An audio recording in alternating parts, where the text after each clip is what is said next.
ओम श्री गणेशाय नमः।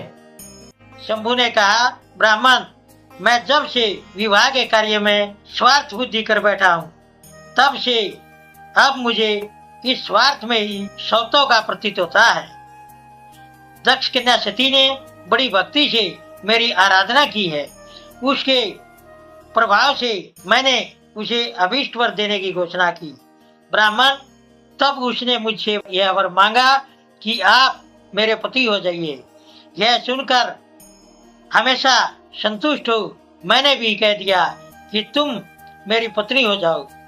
तब दाक्षायणी सती मुझसे बोली, जगतपते, आप मेरे पिता को सूचित करके वैवाहिक विधि से मुझे ग्रहण करें। ब्राह्मण, उसकी भक्ति से संतोष होने के कारण मैंने उसका यह अनुरोध भी स्वीकार कर लिया। विधाते, तब सती अपनी माता के घर चली गई और मैं यहाँ चला आया। इसलिए अब तुम मेरी आज्ञा से दक्ष के घर जाओ और ऐसा यत्न करो जिससे प्रजापति दक्ष जल्दी ही मुझे अपनी कन्या दान कर दें। उनके इस प्रकार आज्ञा देने पर मैं धन्य और प्रसन्न हो गया तथा उन भक्तों के अधीन रहने वाले विश्वनाथ से इस प्रकार बोला। मुझ ब्रह्मा ने कहा, भगवान शंभु, आपने जो कुछ कहा है उस पर अच्छी तरह विचार करके हम लोगों ने पहले ही उसे सुनिश्चित कर दिया है। वृषभध्वज, इसमें मुख्यतः देवताओं का और मेरा भी स्वार्थ है।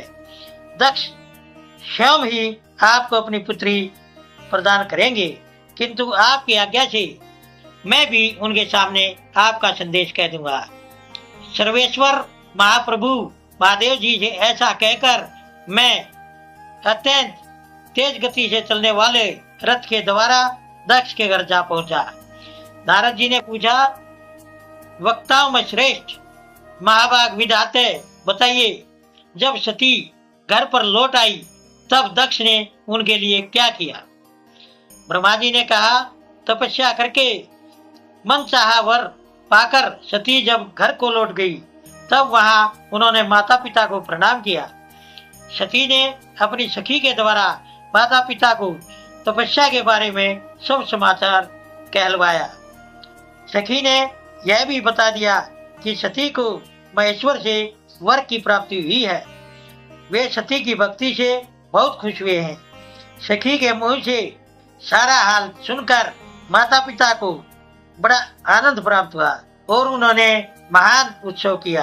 उदार दिल वाले दक्ष और महातपस्विनी वारिणी ने ब्राह्मणों को उनकी इच्छा के अनुसार द्रव्य दिया तथा अनेकों अंधों और दीनों को भी धन बांटा।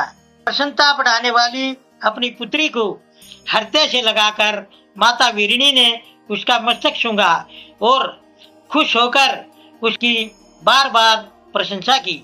उसके बाद कुछ समय बीत जाने पर धर्मज्ञों में श्रेष्ठ दक्ष इस चिंता में पड़े कि मैं अपनी इस पुत्री का विवाह भगवान शंकर के साथ किस तरह करूं।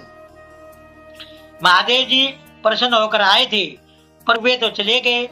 तब मेरी पुत्री के लिए वे फिर कैसे यहाँ आएंगे? यदि किसी को जल्दी ही भगवान शिव के निकट भेजा जाए तो यह भी उचित नहीं होगा, क्योंकि यदि वे इस तरह अनुरोध करने पर भी मेरी पुत्री को ग्रहण नहीं करें तो मेरी याचना निष्फल हो जाएगी। इस प्रकार चिंता में पड़े हुए प्रजापति दक्ष के सामने मैं सरस्वती के साथ अचानक हाजिर हुआ। मुझ पिता को आया देख दक्ष प्रणाम करके खड़े हो गए। उन्होंने मुझ स्वयंभू को यथा योग्य आसन दिया। उसके बाद दक्ष ने जब मेरे आने का कारण पूछा तब मैंने सब बातें बताकर उनसे कहा, प्रजापति, भगवान शंकर ने तुम्हारी पुत्री को प्राप्त करने के लिए निश्चय ही मुझे तुम्हारे पास भेजा है। इसके बारे में जो श्रेष्ठ कार्य हो उसका निश्चय करो। जैसे सती ने अनेक प्रकार के भावों से तथा सात्विक व्रत के द्वारा भगवान शिव की आराधना की है, उसी तरह वे भी सती की आराधना करते हैं। इसलिए दक्ष भगवान शिव के लिए ही संकल्पित एवं प्रकट हुई अपनी इस पुत्री को तुम जल्दी से उनकी सेवा में सौंप दो, इससे तुम धन्य हो जाओगे। मैं नारद के साथ जाकर उन्हें तुम्हारे घर ले आऊंगा, फिर तुम उन्हीं के लिए उत्पन्न हुई अपनी यह पुत्री उनके हाथों में दे दो। ब्रह्मा जी कहते हैं, नारद, मेरी यह बात सुनकर मेरे पुत्र दक्ष को बड़ा हर्ष हुआ। वे अत्यंत खुश होकर बोले, पिताजी ऐसा ही होगा। मुने तब मैं अत्यंत खुश हो वहां से उस स्थान को लौटा जहां लोक कल्याण में रहने वाले भगवान शिव बड़ी उत्सुकता से मेरी प्रतीक्षा कर रहे थे। नारद, मेरे लौट आने पर स्त्री और पुत्री सहित प्रजापति दक्ष भी धन्य हो गए। वे इतने संतुष्ट हुए मानो अमृत पीकर अमर हो गए हों। ओम नमः शिवाय।